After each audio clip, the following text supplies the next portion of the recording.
Hi, guys. So, what's my next read? My next read is part of the Read Christie 2026 reading challenge. So, this is um, annual reading challenge for reading Agatha Christie.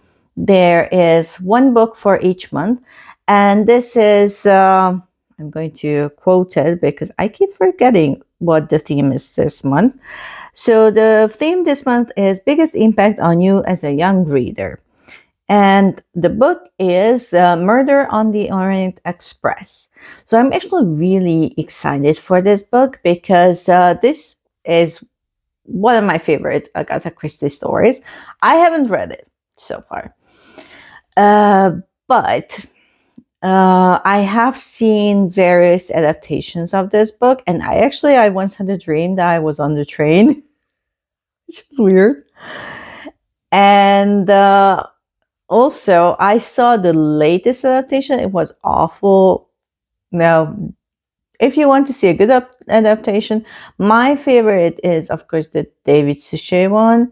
I don't know, kind of it. They changed several things about the characters and the story, but not the most important part. And also, I really loved I don't want to spoil it, but at the end, there's this one part which is, I think, the most brilliant part. Like, it's the most brilliant way that David Suchet ever played Poirot. Is that so? Watch it and watch out for the last bit. So he stands in the snow and he has rosaries in his hand because I actually never noticed this, but Poirot is Catholic.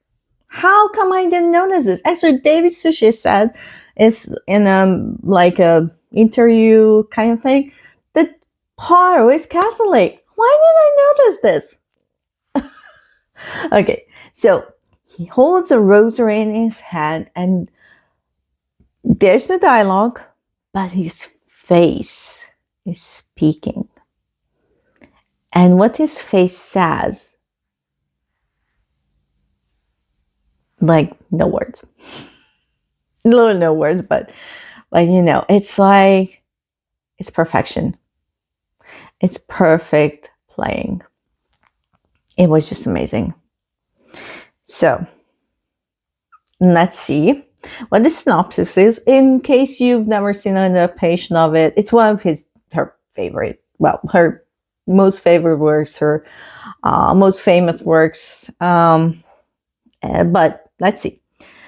Just after midnight, a snowdrift stops the famous Orient Express in its tracks as it travels through the mountainous Balkans. It's actually just south of here. A luxurious train is surprisingly full for the time of the year, but by the morning, it is passenger fewer. An American tycoon lies dead in his compartment, stabbed a dozen times, his door locked from the inside. One of the passengers is none other than Detective Hercule Poirot on vacation. Isolated and with a killer on board, Poirot must identify the murderer in case he or she decides to strike again. So, actually, it's very interesting because there was the Orient Express still exists, or at least it did, but I think it still does.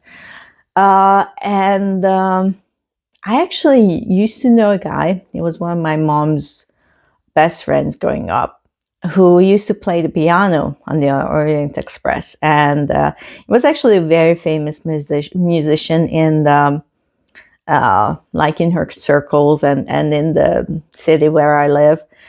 And it was very sad because the thing that happened was he actually died on the Orient Express. He had a heart attack and he died on the Orient Express. So it was a murder, but it was death on the Orient Express. So,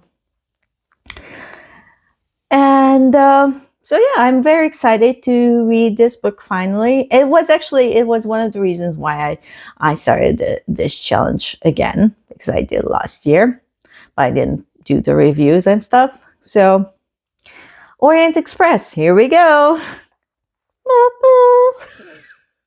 I have a toddler. I do the tray sound a lot. And stay tuned for the review. How the book fares to my favorite adaptation, and I may rewatch it just for, research. See you guys in the next one. Bye.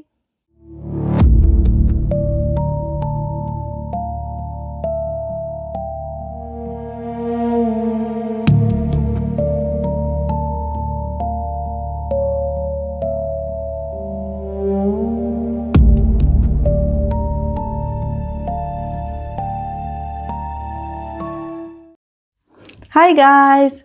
So this is a review of Agatha Christie's Murder on the Orient Express. So I read this book for the Read Christie 2026 challenge, and it was biggest impact on you as a young reader. Yeah, I can't remember that much. So what is this book about? Well, if you don't know, then where have you been this time? It's like a most famous novel.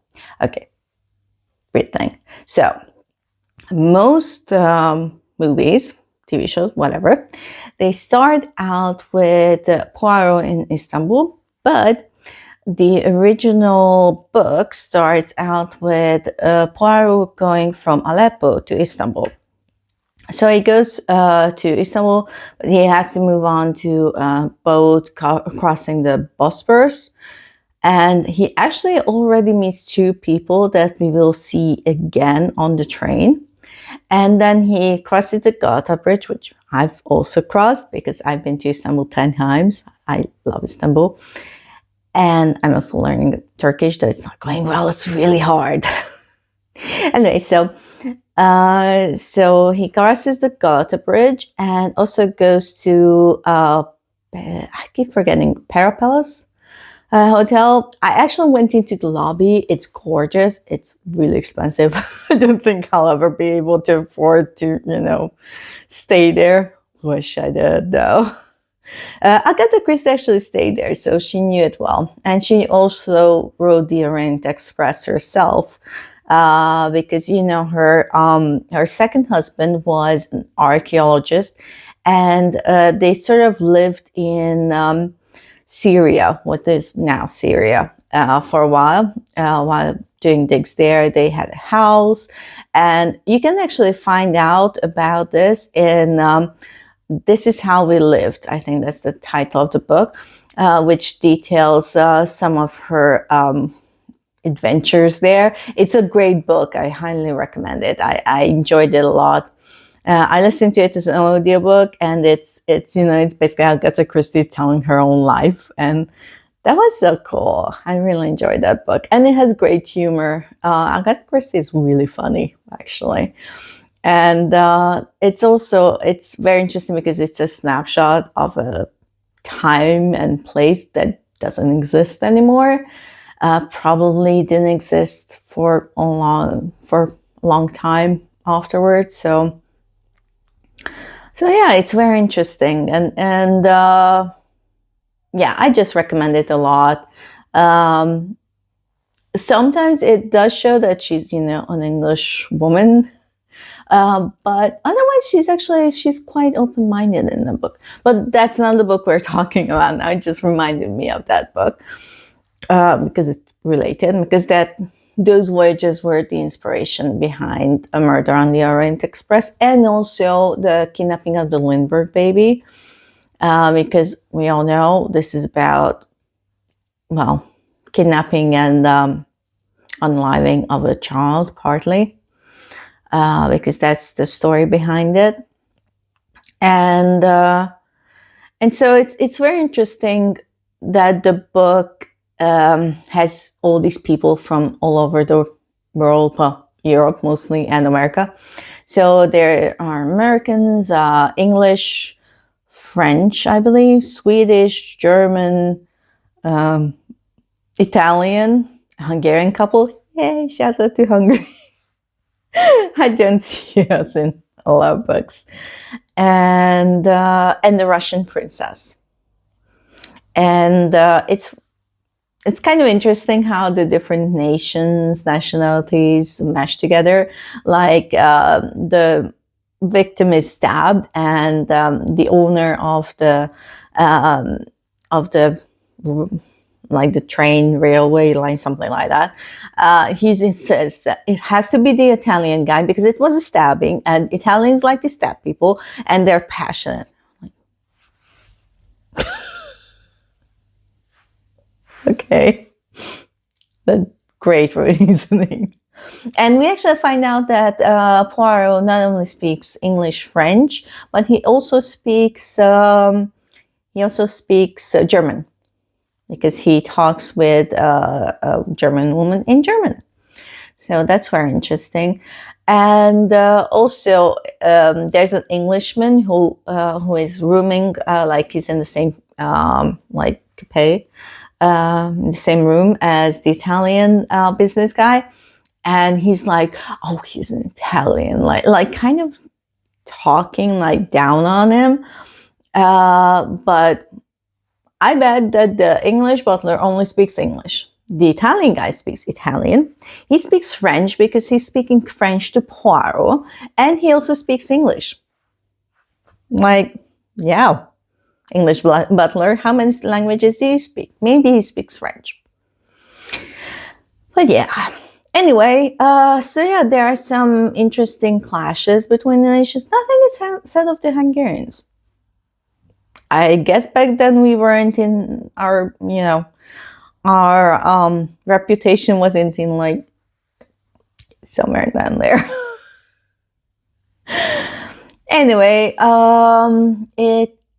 I should have an anyway count. I say anyway way too much. So, what else can I say about this book without spoiling it? It's kind of hard. I found it also interesting. I don't know if there's ever been a stage play made of this, because it lends itself really well to the stage play, since most of it takes place on a train and there's a limited number of people on it. So I don't know if it's ever been performed as a stage play, but it would be great. And it's all dialogue basically, because it's also divided up into 3 parts, like some other books of Agatha Christie's. The number 1 is like before the murder, and then number 2 is the interviews, and number 3 is the solution, basically. It's kind of long. And I also liked how it came about, like because they do it a bit differently in each like TV movie version. But yeah, I liked the ending. I liked how it was done. And also the narrator was brilliant because it was David Suchet. Like, it was so great to hear him being Poirot. And he was kind of funny because, in the narrative parts, he was doing in his normal voice. And then he did his Poirot voice. And that was kind of funny. And also the women's voices were sometimes a bit funny. Especially there's this like American woman who like talks really fast and stuff like that. And the way he was doing it, I like one point I just laughed out loud.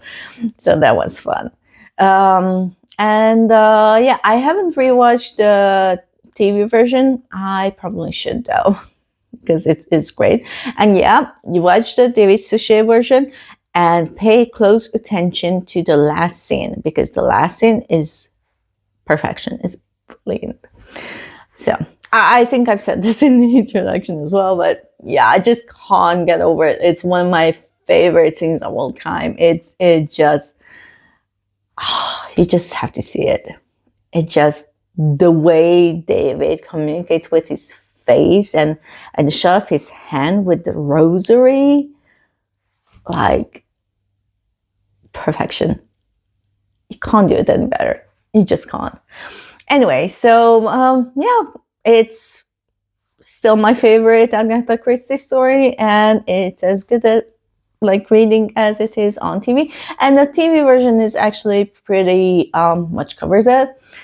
And they do change some of the characters a bit, but not too much. So yeah, brilliant. And it's the only Agatha Christie story so far that made me cry, because the whole thing about the little girl, yeah, I have a son who's 3, and that was hard to listen to because, yeah, well, when you're a parent, it's crazy how hard media with sick kids and stuff like that. I don't know, maybe I'm the only one, but yeah, there are just some shows that I can't watch anymore, like Chicago Med. Oh, there's a kill in every episode. I'm not going to watch that. Anyway, time for this. And I'm on 15 books for this year so far. And it's March. I'm doing great. See you in the next one. Bye. Oh, and read my written reviews, there.